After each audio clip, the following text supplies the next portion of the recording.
Going live for classic Marvel Star Wars comics. Yay! Did you already put out a notice that we'd be doing this?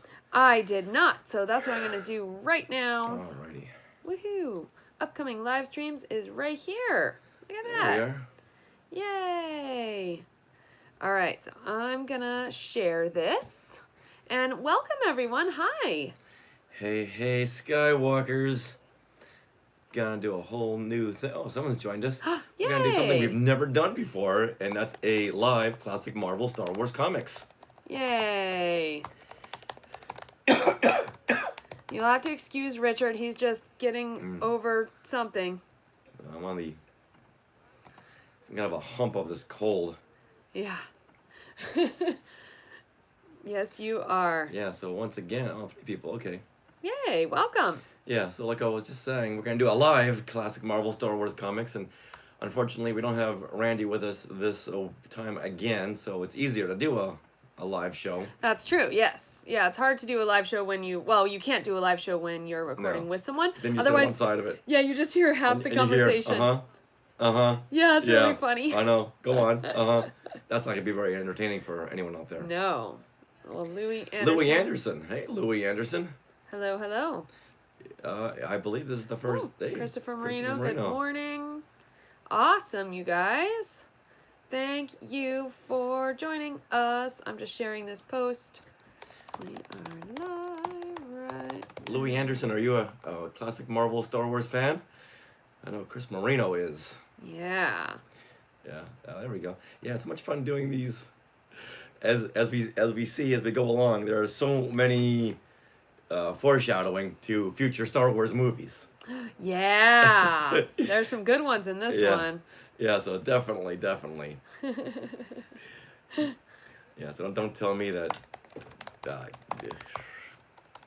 story group's not reading these comics as well. Yeah, or it's just like embedded in their psyche, in their subconscious. Exactly. Now let's go. La, la, la. We'll begin in a couple of seconds. We're just posting everything. Thank you, Christopher. All right, yeah, I posted, so we're set hats. on that. Oh, thank you. These are our new go-to hats. Yeah. Oh, yeah. They're awesome. All right, can you see this? Is this good? Yes. Okay. I'll turn it this way. Okay. Well, I think we're ready to go. This might be a long show because every couple of minutes might have to go. Yeah, sorry, guys. We'll, of course, cut that out of the podcast. It's not contagious, so I won't get you guys sick. Yeah, you'll be fine. Oops, did this just move? No, I think I just moved. Oh, okay. Okay, well, we are ready to go. All right. I just pressed record, so it's official, you guys.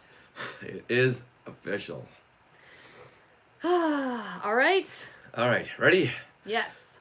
Long ago, in a galaxy far, far away, there exists a state of cosmic civil war. A brave alliance of underground freedom fighters has challenged the tyranny and oppression of the awesome galactic empire. This is their story. So husky. I love it. That was how Marvel... Should I do that? Oh. No, that was good. Don't overdo it. So. I thought you were okay. Okay, ready? This is the real take. Long ago, in a galaxy far, far away, there exists a state of cosmic civil war. A brave alliance of underground freedom fighters has challenged the tyranny and oppression of the awesome galactic empire. This is their story. That was how Marvel caught readers up in each of their 107 issues back in the vintage era. Well, speaking of vintage era, I am Richard Wolosky, just getting over a very bad cold, so I'm so sorry that I sound like Froggy from the Little Rascals. But I want to welcome you all to Classic Marvel Star Wars Comics. I am here to take you through these classic stories, share memories of reading the series as a kid, and get you all caught up with these characters and situations that every Star Wars fan must and should know. Well, hi, comic book fans and skywalking fans. I'm Sarah, and on this show, we are going to take you through each and every issue of the vintage comic series from 1977 to... on this It's not like you're saying on this show, this particular episode, we're going to take you through all the whole comics. Okay. Just let me finish my sentence first before you do that. Well, we would have to go back anyway. All right. Hello, comic book fans. I am Sarah, and on this particular series, we take you through each issue of the Vintage Comics series from 1977 through 1986.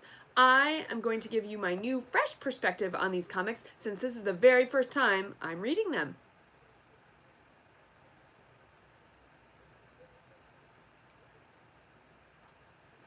So do you want me to read this? Yes. Okay. Now, in this episode of Classic Marvel Star Wars Comics, we will cover the issue number 19, The Ultimate Gamble. But let's catch you up to speed and recap the adventures from issue number 18, The Empire Strikes. In that issue, Luke, Leia, Han, Chewie, 3PO, and R2 are in the Falcon when Luke Skywalker suddenly passes out during a Jedi training exercise. They drop out of lightspeed to get him medical help, but run into Imperials who chase the Falcon to a brand new location, the Wheel, which is a huge gambling center in space. The rebels scatter on the Wheel, the Empire's in pursuit, and that's where that previous issue ended. And in this issue, The Ultimate Gamble, the rebels are split up to avoid being captured by Commander Strom and his legion of stormtroopers. Luke is still unconscious, and Han and Leia battle troopers until they are apprehended by the Wheel security force. Chewbacca runs into more danger as he is captured and made to fight in the Wheel's gladiatorial pits. Oh, and we discover Senator Grayshade's secret passion. Not so secret now. Now, the release date for this issue, The Ultimate Gamble, is October 24th, 1978. So this issue still predates Sarah. And it's written by Archie Goodwin. Artwork by Carmine Infantino. Artwork by Carmen Infantino and Bob Wyacek. And I sound very uncertain about that because as we go along, I don't think these are the artists on this issue. Or they were taking a smoke break this whole issue. Yeah, they got their interns to do it because this is not representative of their work. But we'll get into that a little later. The consulting editor is Jim Shooter, and the cover art is by Carmen Infantino and Bob Wyacek. And the cover art does not match the inside art, which is why I'm thinking that the inside art was done by the interns. Well, speaking of the cover, this is always fun to go over. Every episode we go over the cover of each of these comics, and man, we also put the cover in our Facebook group and asked all of you Facebook group people, our Skywalkers, to comment on the cover, and man, did you have some awesome comments. You did. Now, I can say for me, this cover did nothing for me as a kid. Absolutely nothing. And I was confused by why Red Skull was smack dab in the middle of the cover. Because at the same time, I was also reading Captain America, so I thought, okay, this must be some kind of a crossover. Will we see Captain America in this issue? No, not at all. So it really, really confused me. And I never liked the idea of the floating head thing. Because on this cover, we see in the middle, we have a Red Skull for some reason, and there's the wheel that goes around the Red Skull. Mm-hmm. And all around the wheel, we see 3PO's disembodied head and Luke's head. And on the bottom, we see Leia, Han, and Chewbacca. Yeah, and Leia and Han, completely disembodied heads. Like, there's no necks, there's no shoulders. It's just, like, literally your head. The floating heads, yeah. Yeah. And it looks like Han is being chewed out by Leia and Chewbacca. And he's saying, hey, you know what? I didn't put Red Skull in there. He doesn't even show up in this story. Don't blame me. Mm-hmm. Showing our live here. Yeah, so for me, this cover, I feel like this is the worst cover I've seen on a Star Wars Marvel comic book so far. Like, I haven't seen all of them, obviously, but yeah, it's just really bad. And even, you know how we always talk about the composition of the whole photo and how usually there's like a focal point and then you have like lines or something leading to that focal point leading your eye. Well, this cover is like completely opposite of that. Yes, I think the focal point is supposed to be the Red Skull, which is in the middle of the wheel here, but the whole thing is like listing to the left. Like it's not even in the middle. Right. All the heads, all the wheel, everything is like to the left. And there's all this, not a lot of blank space on the right, but it just seems off balance somehow. Like you want to tilt the whole comic book to the left. So, yeah, and these floating heads are terrible, and they have pretty much no likeness to the actual characters themselves, like Luke, Han, and Leia. Like, if Leia didn't have those buns on the side of her head, I don't think I would have equated these people with Luke, Han, and Leia. And our Facebook group had some... They really equated this with a completely other franchise, which we'll go over. Yeah, right now, Louis Anderson on YouTube is saying, have you heard about the alternate storyline comics? Alternative storyline comics? Yeah, don't know about those. No, we've not. Fill us in as we read the Facebook comments. Now, Brian Babcock says, Wheel of Death sounds like a game show. You know what? There really should have been a game show on this wheel. They have, because this is a big casino. They have shows, they have gambling, they have gladiatorial pits. Yes. They needed a game show. Yeah, I agree. Clover Nikon says, Chewie looks angry with Han. Yeah, he does. And once again, Han's saying, I don't know where Red Skull came from. Stop looking at me. Also, looks like Captain America's Red Skull. See, there you go. Yes. Is wearing... Okay, he says, looks like Captain America's Red Skull is wearing Doc Brown's Mind Reader from Back to the Future. Oh, you know what? That big yeah. colander thing Doc Brown was wearing? Absolutely. Perfect. Yeah.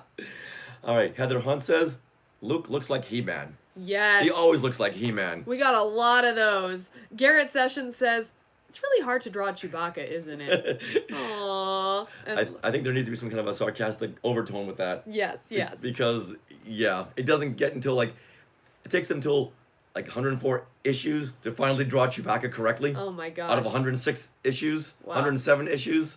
All right, Bill Medea makes some great points. He says, it's an interesting design that immediately conveys there's danger on this station. The floating heads is a bit weird, and that blockade runner looks like it's made out of balloons. Also, by this time... You know what? I didn't even know that was a blockade runner. No, I thought Not it at all. was Luke's fist. I totally thought that was Luke's fist. Look at that. Right next to Luke's head. Yeah, it's like Yeah. so tubular. Yeah. All right, and Bill Medea goes on. He says, also, by this time, the likenesses should be a lot better, especially C-3PO. Is he wearing goggles? Oh, the top of the skull doesn't line up with the rest. Wow. Yeah. Oh, yeah, Yeah. the top of the skull doesn't line up with the rest of the actual skull. Look at that. It's Come on, terrible. Bob Wyacek and Carmine Infantino. Yeah. You can do better than This this. is like the worst cover ever. Oh, okay.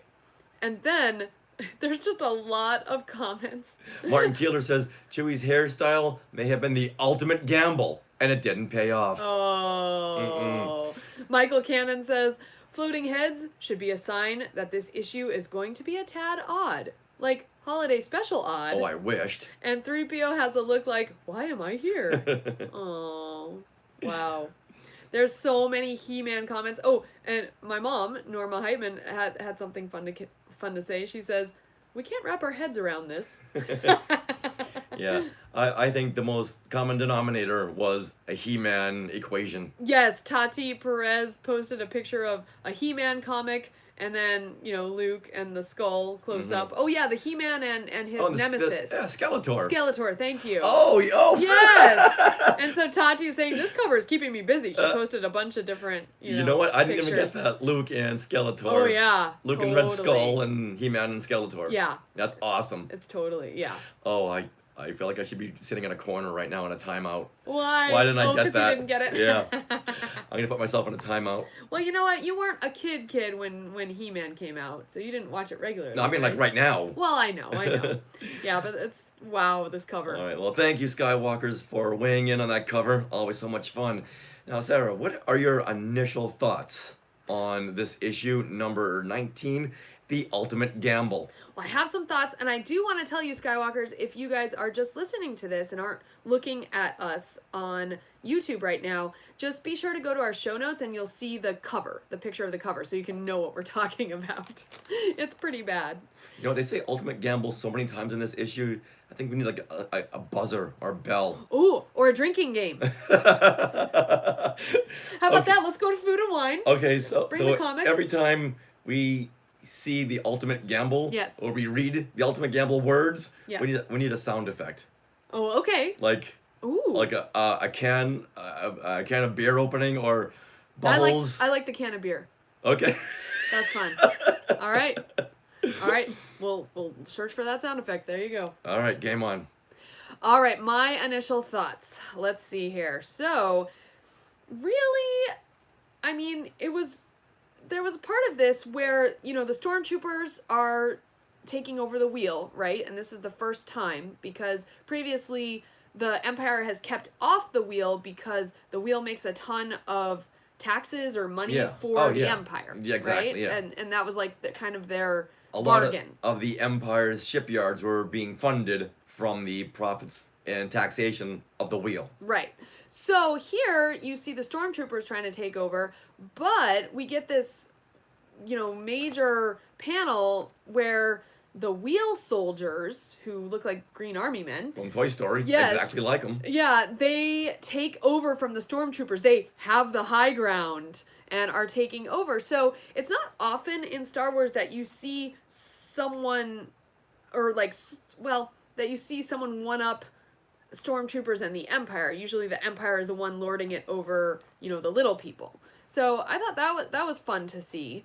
And I feel like this entire comic is a big, huge wind-up for a third and final act. Where you're...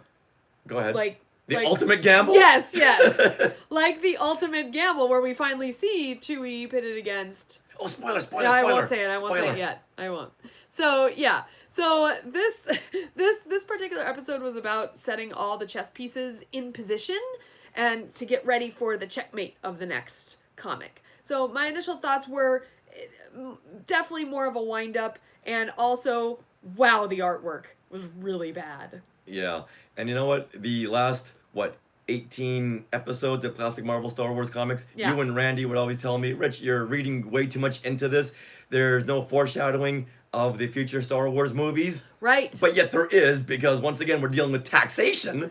Oh, yeah? Because that's how the Empire is being funded, because there's so much money coming into the wheel, and the Empire can tax them and build more Star Destroyers. So yeah, there's been taxations in Star Wars since 1978, okay? All right. Get that off my chest. You know what? I feel so much better now. Oh, good. I feel like this cold is being lifted off my shoulders. Okay. All I gotta do is rant about taxation and I'm good. Yeah.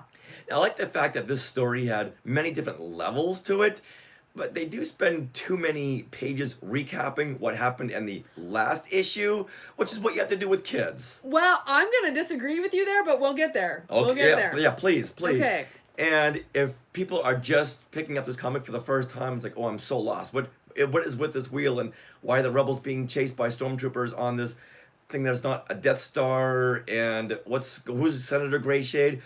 They want to be able to catch new readers up, which I get. I just think they spent way too much time recapping the last issue, The Empire Strikes. Okay. Now the artists, like we were just saying, credited are Carmen Infantino and Bob Wyacek, but no. Once again, this I gotta do a deep dig research on this, because this is so not them. You are going to do? Yes, okay, yes, because this is the worst artwork I've seen in 19 issues. Right. It's been a year at this point, a year plus, and Star Wars has been out. Why does Chewbacca still look like a Sasquatch from Bionic Man? Why does R2-D2 look like a bootleg action figure? It's terrible. Stormtroopers look like they have nuts stored in their cheeks.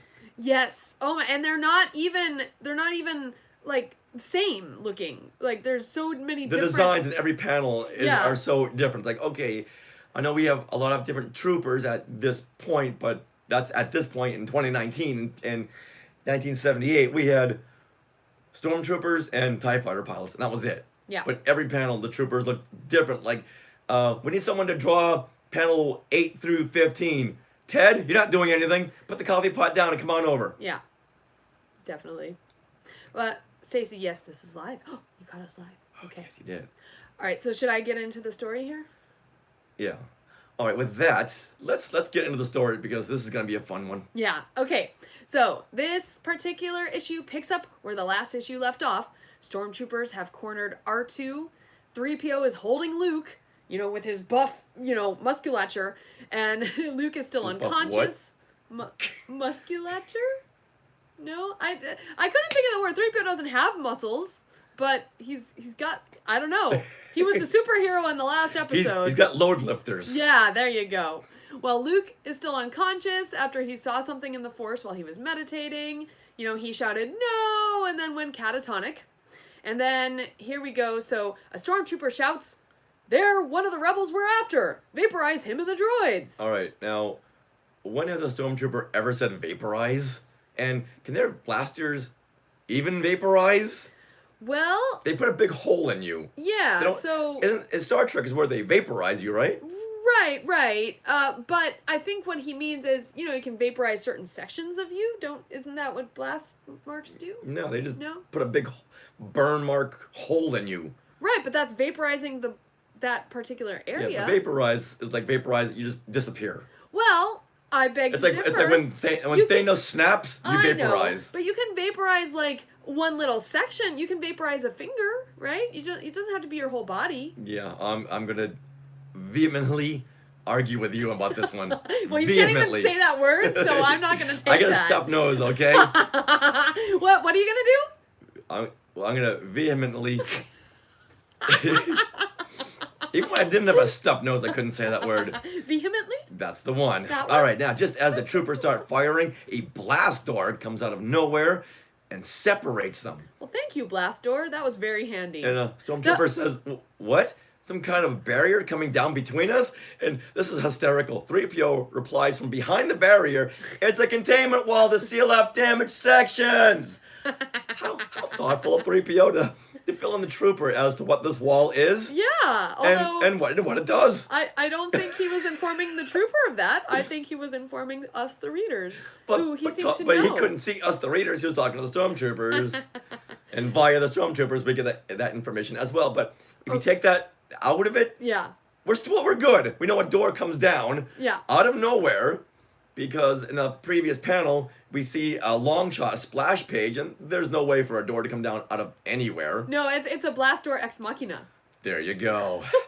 However, the blast points, they bounce off the wall and start ricocheting, and each blast hits all the troopers. Yep. Think of the scene in Guardians of the Galaxy when Yondu sends his arrow out and kills that field full of people. It's just like that. Pretty much that's what happens. Awesome panel. Only the stormtroopers, they blast it, and then the blast comes ricocheting right back at them. Wow. Awesome. All now right. I'll read. Save your voice. Oh, what? You were reading a little bit too fast before. Oh, okay. All right, so then we cut to Grayshade, who is the senator of the wheel, and his only care is finding his top adversary in the Senate, Princess Leia. Adversary. What did I say? Adversary. Adversary? Don't say, I can't say vehemently if you can't say adversary. Adversary. Say what is it? What is it? Adversary. There you go. La Cienega. I'm out. I'm out. All right. Adversary. Cut to Grayshade, the senator of the wheel. Now, he only wants one thing, and that is finding his top adversary in the Senate, Princess Leia. Did I do that right? You did. He's watching Leia on a security monitor. As she and Han are in a standoff with the stormtroopers. And Leia says, "Remind me to compliment you on your choice of sanctuaries, Mr. Solo." All right, just stop.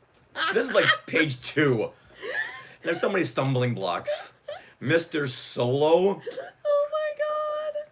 Now, these next few panels go over exposition as told in the last issue about Luke falling unconscious during his meditation, the Falcon crew being framed for an attack on Imperial ship, and getting to the wheel. Mm-hmm. Oh. Okay, so I actually thought that this was a very good exposition, as I had forgotten some of the plot points of the previous episode, and these few panels just brought that whole previous issue rushing back. And I really appreciated this recap. Yeah, Now- this is just one example, but there's many more to come. Really? Yeah. Okay, well, this particular recap I appreciated, and it helped me to, like, get back into the comic. And you know what? Mission accomplished. Right. Because that was their intention, to fill you in on what happened in the last comic. And these Perfect. and these comics come out monthly, right? Right. So, like, yeah, and it's been about a month, I think, since we done our last Yeah, one. I know. So- It's gone from a year and a half to doing classic Yeah. Marvel to every month. Ooh. But you know what they should have done is Okay. do what they're doing in the recent comics. Yeah. But what they should do is do like a Star Wars crawl with the recap. But you know, kids don't want to read. I wouldn't have read it. No. I want to look at the pictures. Yeah, reading. Yeah. So apparently, Archie Goodwin is a smarter man than me. I'm not going to argue about that.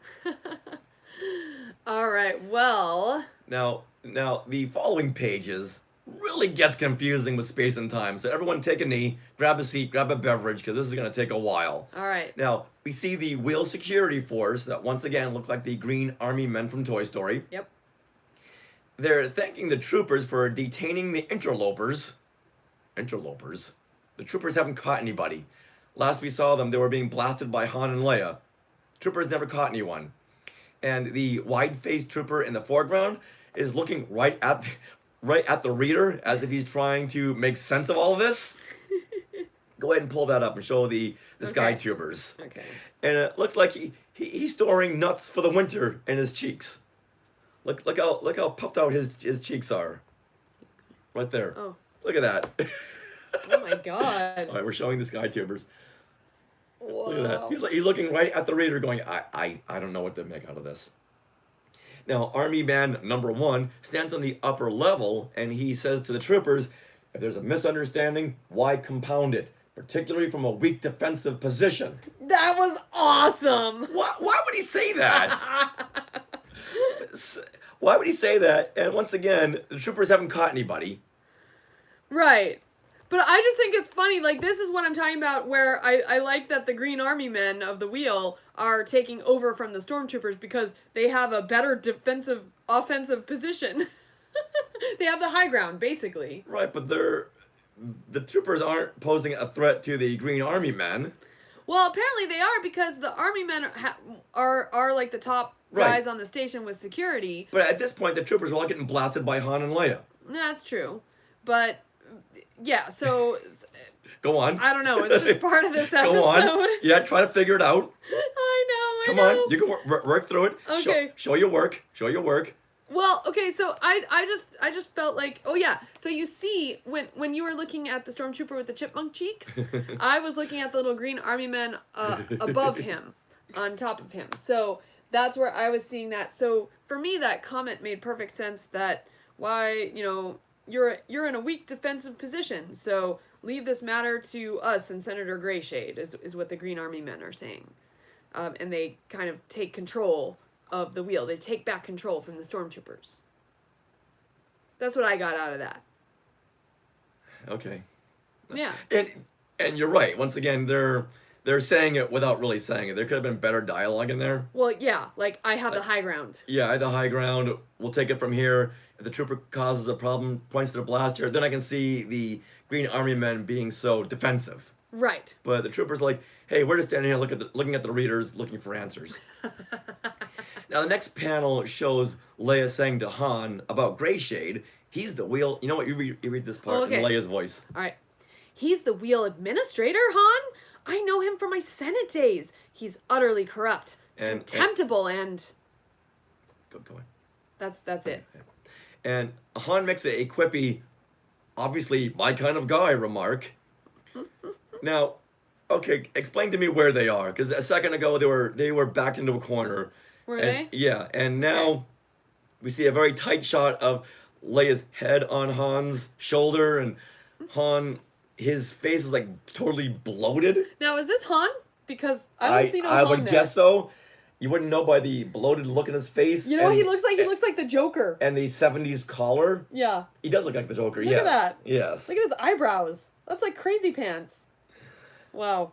So and Yeah, and then the next panel shows the Green Army men apprehending Han and Leia. Or is that really Han, or now is that Arnold Schwarzenegger? I'm not sure. So within 4 panels, the story jumps all over space and time, and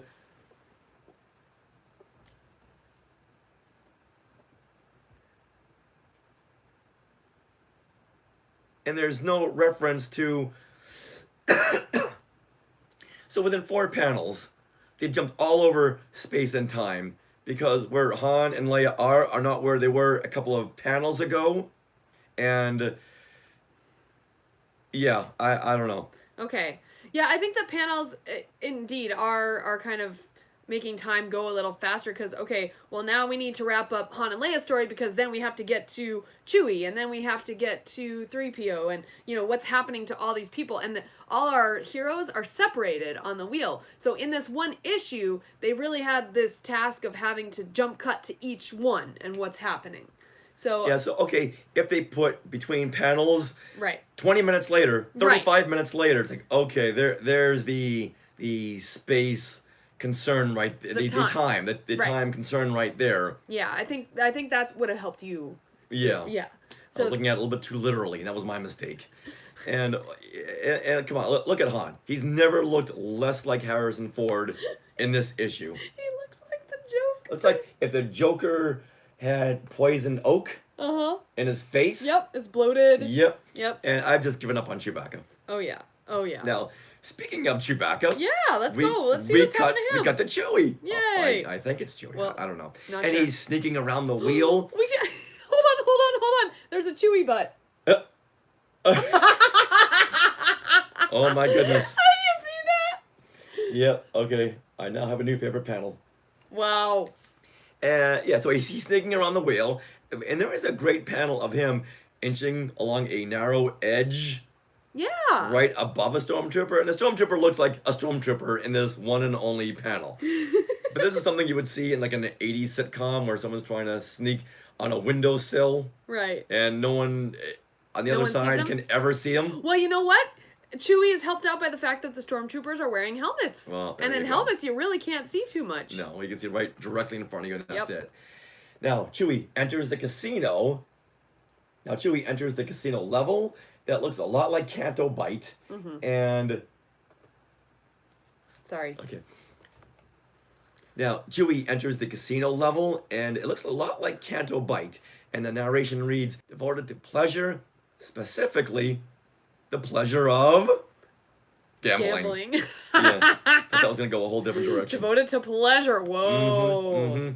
Yeah. I like the fact that they're trying to... Holiday special. Oh, there you have it. Oh, there you go. The mind reader. Give him Lumpy's... Give him Itchy's mind reader. Yep. All right. All right.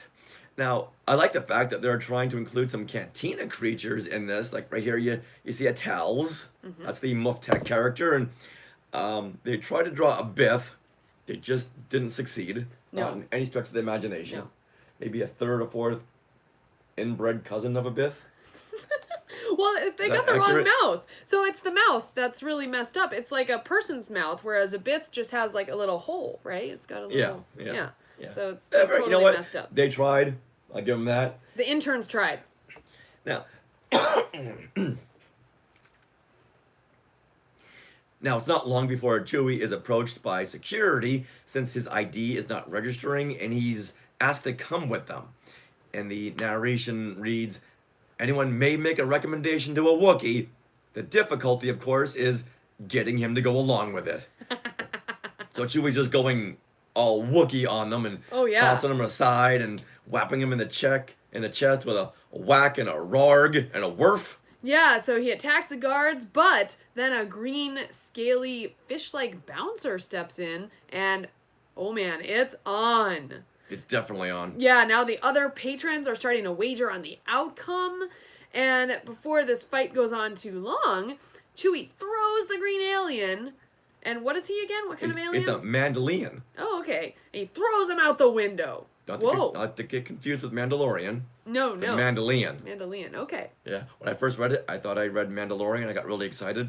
Wow. So is that what's happening in this panel? He's throwing him out a window? Yes. I did not understand what was happening. Yeah. Chewie says, game is on, and throws this guy right outside the window. Okay, because it looks like he had not decapitated or not taken off his arms, but it looked like he had taken off his legs, because the way they depict this alien being thrown out the window is that they have his torso being thrown, and then his legs are just a stream of like movement lines.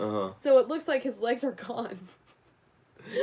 All right, Stacy on YouTube says, "Is that Solo looking like V from Vendetta?" Yeah, you know what? It kind of does. Yeah. If that character had a swollen face. Yes. All right, so yeah, that's kind of the problem with action in comics. So that's kind of the problem with action in comics. Unless it's done really well, I get confused very easily. Like, I was just reading, I'm going into the Marvel comics, and I was reading a Mighty Thor comic from 2015 or 2016, and like, she was fighting the big what are those, ice giants, and they're so big, and they would just depict her throwing her hammer at them, and then, you know, like in Family Circus where they have the little lines where Billy goes where into the Billy goes house and goes through the whole yard, and yeah, and you can see where he's been. Well, they did that with her hammer, but not very well. So the lines weren't very well defined, and you couldn't tell what part of the ice giant she was hitting, and it got so confusing that I had to put the comic away because it got so frustrating. I was trying to figure it out. It was even really confusing when the hammer flew by Jeffy and Billy and Dolly and PJ. I'm trying to fit more Family Circus references into this show.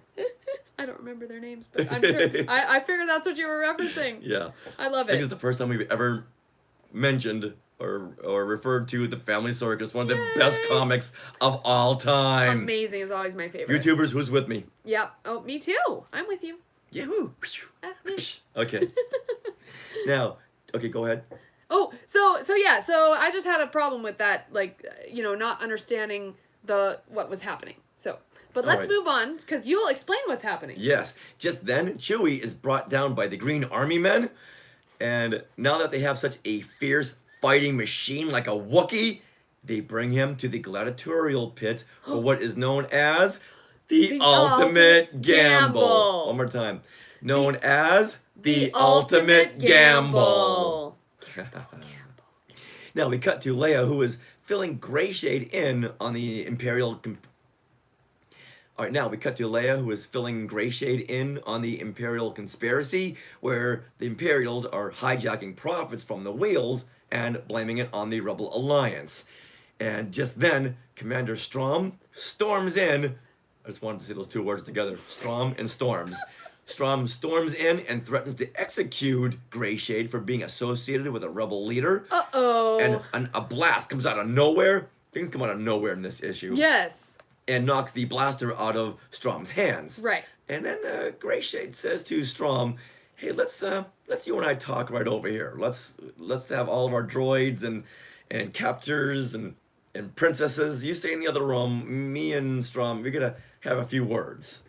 And what Greyshade is saying is that, hey, he's willing to help the Empire take over the wheel. He just wants one thing. One thing and one thing only. What would that be? His secret passion, Princess Leia. Wow. All right. You know what? That's so funny. Can you blame him? Look at her in that dress. All right, the story then cuts over to the wheel's doctor, who is assessing Luke's condition. And she's confused since Luke isn't registered as a guest on the wheel, so where did this guy come from? And R2 and 3PO are just outside. And R2 and 3PO are just outside, but they have their own problems. They've been approached by a Green Army man. Who says that someone named Han Solo just pawned them off for a gambling stake.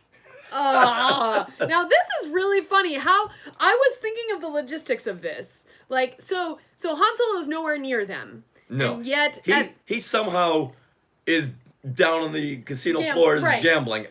Right. I don't know how he got there or why he got there, because we just had seen that he was captured with Leia. Yeah, exactly. So now he's on the casino floor and he says, "Oh, hey, I got 2 droids. You know, you just find them on the wheel and use it as my gambling stake." And they took his word on that, which I find weird. Like, it's not like he had them with him to turn him in. It's just so random. So these Green Army men had to go and find his droids. Well, which doesn't make any sense to me. If Han looked you deeply in the eyes and said, "You know what? I got a couple of droids. They're all yours. Go get them." If he said, "I know," all bets are off. Mm-hmm. Now, do you think 3PO had some flashbacks here? No. Now, do you think 3PO had flashbacks in Return of the Jedi when Luke gave them away to Jabba the Hutt? Oh. So no wonder this droid has had so many... So no wonder these droids have had so many masters. They keep getting given away or sold or forgotten under a tarp. Poor things. Yeah, no wonder 3PO is just a jittery mess. Wow. Yeah, I think the droids and Rey should get together for a support group. Yeah. Rey's given away for drinking money. R2 and 3PO are being sold off for a couple of chips. Now, meanwhile... Meanwhile... Oh, Randy! Oh, Randy's still... He's very, very busy these days, so yes. We'll do it. Meanwhile... Chewbacca is down in the gladiatorial pits. He just tossed away a giant green-scaled, 6-armed creature wearing a sumo belt. That's all. That's it. Yeah, that's it. Oh my gosh. Wow. We see Chewie down in the pits with other victims of past challenges. Or should we say, ultimate gambles. The guards are poking and prodding Chewie with long taser sticks. Well, this is kind of stupid. Well, they tell him that he can work off all the fines and damages by continuing to fight in the pits, or he can be sent to the spice... Oh, or he can be sent to the spine mines of Kessel. Say what? Yes. Say what? It's not the spice mines. It's the spine mines. Oh, typo. Yep. There's a total typo here. Look at that. The spine mines of Kessel. Oh. And so the guards go, "Not much of a choice, is it, Fuzzy?" What about Chewbacca is Fuzzy? I don't know. Wow. You know what? I gotta go sit back in the corner again because I didn't see that typo. Oh no, yeah, I saw it. Spines mines of Kessel. It made my list over here. There We'll get to it. Okay. So Han is now at the casinos betting everything he has, including the droids, but he's losing miserably. And he goes to get more chips, but the cashier droid tells him that he's over his limit. Han takes what he can and flips the droid 6 credits, and he says... Treat yourself to a lubrication-soaked tin britches. No. What does it say in your show notes here? Treat yourself to a lubrication-soaked tin bitches. Oh. Okay, I was sick, all right? Yeah. Okay, so he says, treat yourself to a lubrication-soaked tin britches. That way, I know I'm not the only one who took a bath. What the heck does that mean? All right, first of all, if he's down so many credits, why is he just giving them away? Second of all, I'm going to forget any inconsistency because of that awesome bit of dialogue. That is a awesome bit of dialogue. You got to admit that. Which the tin britches, and that way I know I'm not the only one who took a bath. That's good stuff. Come on. Come terrible. on, admit it. That's awesome. Wow. Now, however, the cashier droid suggests one other thing. However, the cashier droid suggests one other thing if Han wants some extra credits, and he points to a poster that reads, "The Ultimate Gamble. High risk, high reward. Be a gladiator on the big game." Can you leave a pause for sound effect? Yeah, sorry. With nothing else to fall back on, well, Han signed up to be a gladiator. Why not? He's there. A gladiator in The Ultimate Gamble. And little does Han know who he has to do battle with. Now we know where the scene in the mud pits came from in Solo: A Star Wars Story. Oh my gosh! I didn't put that together. You know, they were like, you know what? We got this scene in Solo. We don't know where to go with it. And this was the original directors. Oh yes, Yes. Huey, Dewey, and Louie. The ones, Yeah, the ones who who were did fired. Spider-Man Into the Spider-Verse. Yeah. You know what? We got the scene and don't know where to go. Yeah, I'm gonna take a break and look at issue Star Wars number 19. I'll be with you in a minute. I just need to clear my head. Saw this and said, I got an idea. This is gonna be fantastic. So don't ever tell me that these filmmakers and these storytellers do not read the classic Marvel Star Wars comics. Right. Okay, Eric Warren just chimed in here. Lord and Miller. Thank you, Eric. Also, Denise Power says, and this is great for my headcanon here, she's asking about the ultimate gamble. Will Thor be there? He's gonna fight the Hulk. I think that would be awesome. No, Thor, Han, and Chewie. Let's do it. Who would win? Han and Chewie. Oh, I don't know. Thor's pretty powerful. Now, just before the story ends, we see Greyshade as he finds out that Han has entered the ultimate gamble and says, now we have to arrange for our smuggler friend to lose the big game just as certainly as we made him lose the others. Oh. What is he referring to? Han was losing consistently. Oh, okay. So so Greyshade had done something to make Han lose. Right. He was gonna make Han lose the ultimate gamble. So there's our twist ending cliffhanger before the next issue. End game. I'm sorry, death game. Did I just say end game? You did say end game. Death game. Wow. So there you go. There you have it. Issue number 19, The Ultimate Gamble. Issue 19, The Ultimate Gamble. All right. So, Sarah, after all that has been said and done, okay, do you have any thoughts that can flourish out your... Do you have any thoughts that can... Afterthoughts. Yeah. All right. So Sarah, what are your afterthoughts now after going through the issue? Okay. Does it change from your initial thoughts? All right. So yeah, just a little story point change. Well, okay. Oh, I'm sorry. Yes. Eric Warren just said on YouTube it would be Endgame if Thor was there. Nice. I think that's like because you kept saying Thor and Hulk or whatever. Oh. Endgame popped in my head. Yeah. There okay. You go. There we go. I'm sorry. Go ahead. No worries. So my afterthoughts, one on artwork and one on story. The one on artwork is, out of all these characters that are depicted in this issue, Commander Strom is really done well. Like, he looks like a devious guy. He looks cynical. He looks pretty much the same in every panel. So I gotta give him credit for Strom. And I think whoever drew this issue, that was their favorite character, because they certainly did him well. That's because he's bald. He's not bald. Oh, Greyshade. I'm sorry. Greyshade. Okay. Did I say the wrong thing? You said Strom. Oh, okay. I'm sorry. Okay, let me say that again. Okay. Is it Senator Greyshade? Senator. Yeah. All right, so I have one thought on the artwork, and despite all the other characters being really terrible, I think that they really drew Greyshade, Senator Greyshade, really well. Like, he looks like a devious kind of villain guy from the 70s with his, what are those, sideburns and his mustache. And I think this must have been the artist's favorite character in this issue, because he looks pretty much the same, and he looks really good. Like, his craggy face and his mustache done really well. I think they were just channeling some of these 70s guys from the movies. So I'll give him 1+ for this issue. Yes, 1+. And then on a story level, what I liked about this issue is, you saw the Green Army men, who are, of course, under Senator, what's his name, Greyshade? Under Senator Greyshade, you saw them stand up to the stormtroopers and stand up to the Empire, and Senator Greyshade himself also, takes on Commander Strom in his office. So this really sets up Greyshade as a formidable foe as well, because you know that the Empire tries to fight the rebels and, wins a lot of the time. Well, now Greyshade is like one step above the Empire and is now set up as like, he's gonna really be a formidable foe to like Princess Leia and all of our heroes. And he's also, though, relatable because he has this weakness for Princess Leia. Yeah. And I'm sure she's gonna use that to her advantage.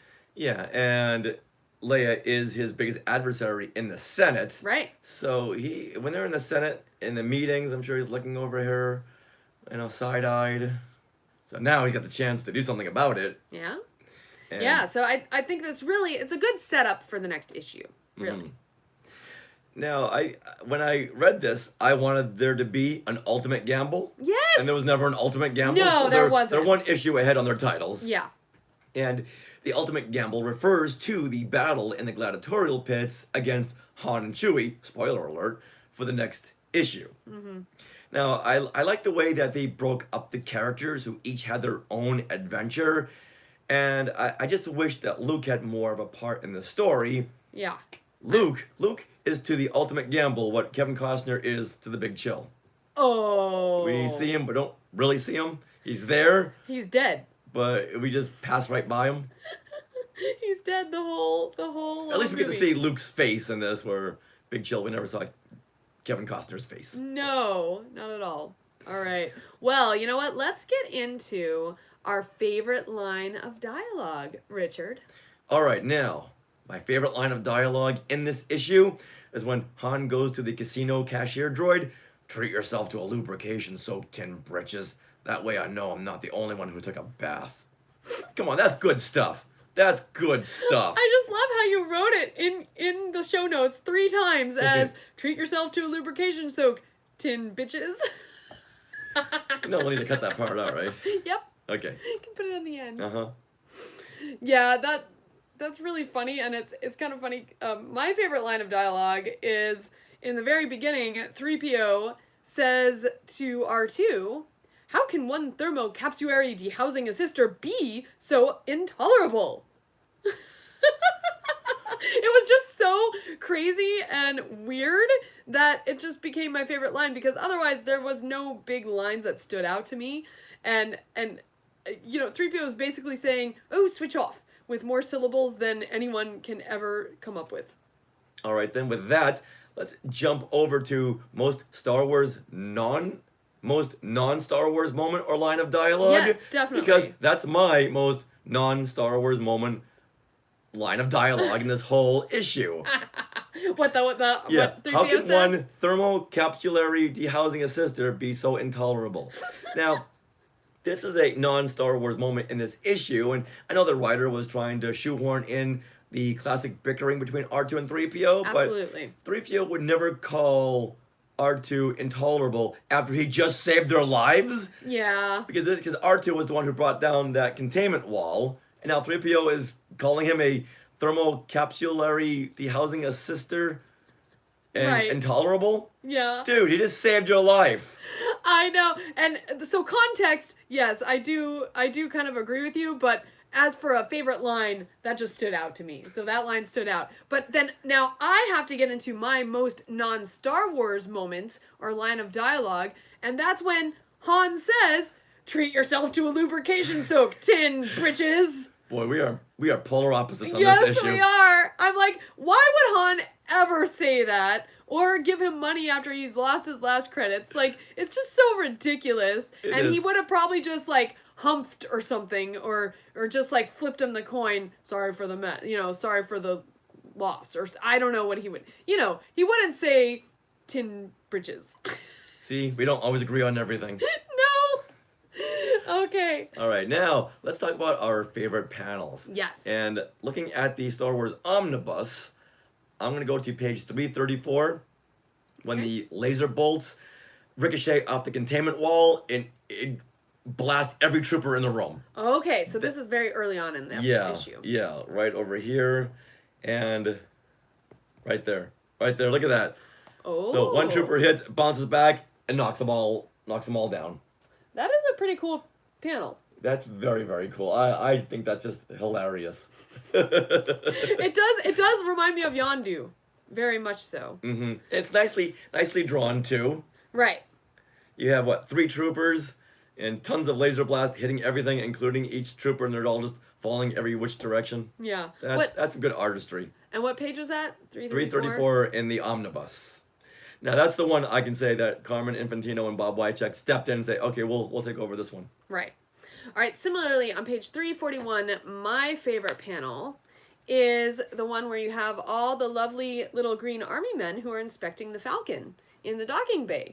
I just thought I liked the coloring of this because both the docking bay and the Falcon are very light, and the little green army men, which are swarming all over the Falcon, really stand out. And I just got a complete Toy Story feel from that. Along with, it almost looks like there's striped wallpaper in the background that's like lavender and yellow. It looks like a little kid's room. Boy, this is where, once again, we differ. 'Cause that's one of my worst panels.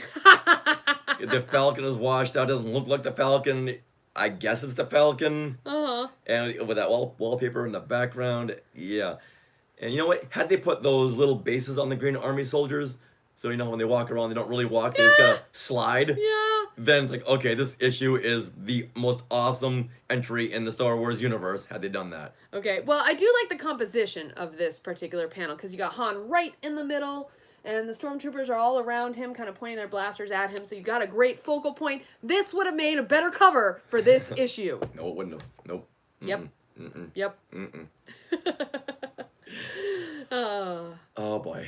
All right, now, like we did in the last episode of Classic Marvel Star Wars Comics, I got out my original issue of this comic. Oh. Yes, I put on my white gloves. Uh-huh. I went to the hermetically sealed room, open up the Mylar bag, easily slip it out with a pair of tweezers, open it up to the page that has the Star Wars letter column. Oh. And this is where readers can write into the Classic Marvel Star Wars Comics line back in 1978, and a couple of letters would be printed and there'd be answers to them.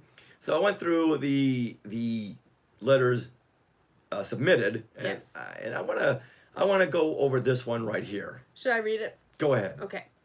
Dear folks, I recently read Star Wars number 15. The art was good as usual, but on page 17, panel 3, Luke says he couldn't swim, and you show that Princess Leia could. If Archie had read the new book containing the adventures of Luke Skywalker, Splinter of the Mind's Eye, he would have discovered differently. In the book, the princess couldn't swim, but Luke could. Just thought I'd pass it along. And this is from Steve Golden from 1144 Broadway Boulevard, Kenhorst, Reading, Pennsylvania. Kenhorst, Reading, Pennsylvania, 19607. So if anyone wants to write to Steve Golden, go right ahead. Yeah. He's not on Facebook, because I looked him up. Not on there. That's awesome. See, even back then, fans were being nitpicky. Yo, heck yeah. And this is not the first time I've ever heard this argument. Uh-huh. That wait a minute, first he could swim, then Luke couldn't swim, and Leia could swim, and then she couldn't. Now Marvel did respond by saying that by the time they had read Splinter of the Mind's Eye, it was too late to retcon what they had done. Did they actually use the name Redcon? No. Oh, okay. You're just Yeah, paraphrasing. yeah. And then put a challenge out to Marvel readers and Star Wars fandom to see if they could ball them out of this mess. And yes, that's exactly what they wrote. Let's see who can ball us out of their mess. Wow. And so they're asking readers, okay, readers, why don't you try to retcon this? Because it just is what it is, but we want to see what you can come up with. That's funny. Basically, it was a mistake. Oh. So deal with it. Right. And I could see why they would, in Splinter of the Mind's Eye, Luke could not swim because he's from a desert planet. Oh yeah, that makes total sense. Yeah, so there's a reason why Luke can't swim, because when is he ever near water? Right. Aside from like a little tiny cup from the moisture evaporator. He didn't even know what a duck was. Exactly. That says it all right there. What's a duck? That was backwards. I'm sorry. Because in Splinter of the Mind's Eye, Luke could swim. All right. Oh no, that was such a good. So I can see why Archie Goodwin thought, okay, we can't have Luke swim because he's from Tatooine. They don't have water on Tatooine. The desert planet. Yeah. Okay. Yeah, I mean, Luke didn't even know what a duck was. Well, there you go, right there. Why didn't Marvel just put that out there? Mm-hmm. Luke doesn't know what a duck was. Luke doesn't know what a duck is. Mic drop. Now, as we're going along in these future issues, I'll keep track of this. So I want to see what the Star Wars fandom comes up with back in 1978. I would love that. Now, there is a very, very, very easy way to retcon this and pretty much any other inconsistency. Multiverse! Oh. But that's part of Marvel. Not necessarily Star Wars, right? Well, no, not necessarily. Like Planet of the Apes have got multiverses. Because They do? Because there's so much time travel that they can go in any verse that they want. They can go in any time frame. Oh. They can go back and reverse time. They can go back and change time. Okay. And just like with Marvel, well, why not do it with Star Wars? Because once again, it's an easy way to retcon anything. Wow. All right. Well, thank you everyone for joining us on Classic Marvel Star Wars Comics, where we just went through Star Wars number 19, The Ultimate Gamble. We'll see everyone back for issue number 20, titled Death Game. Not End Game. Mm-mm. Now, will they stick with that title? Stay tuned and find out.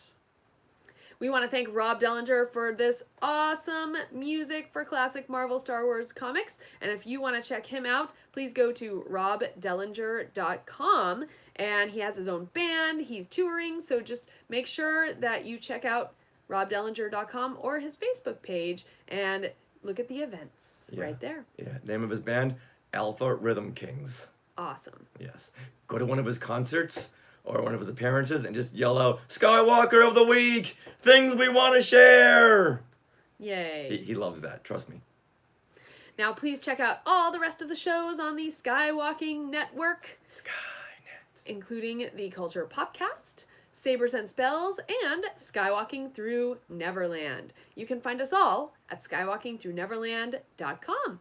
You can also tweet us. We are at SkywalkingPod. We are also on Instagram as @SkywalkingPod.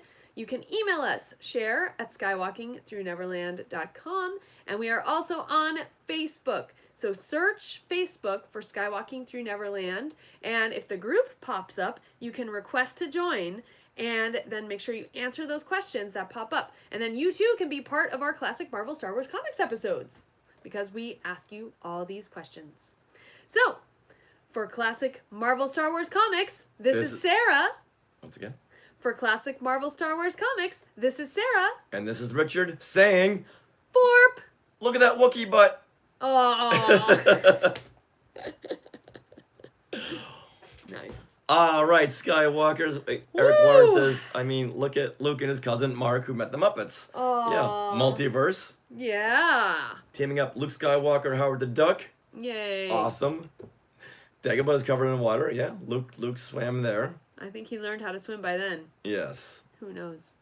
All right, Skywalkers, we're going to say goodbye. All right, later, everyone. Thanks for joining us. We'll be sharing later tonight, probably on Instagram or Facebook, like some photos and maybe some video from Oogie Boogie's Halloween party at DCA tonight. Yes. So that's where we're headed. All right. Thank Bye, you, everybody. everyone. Thank you, Christopher. Thank you, Eric. Thank you, Denise.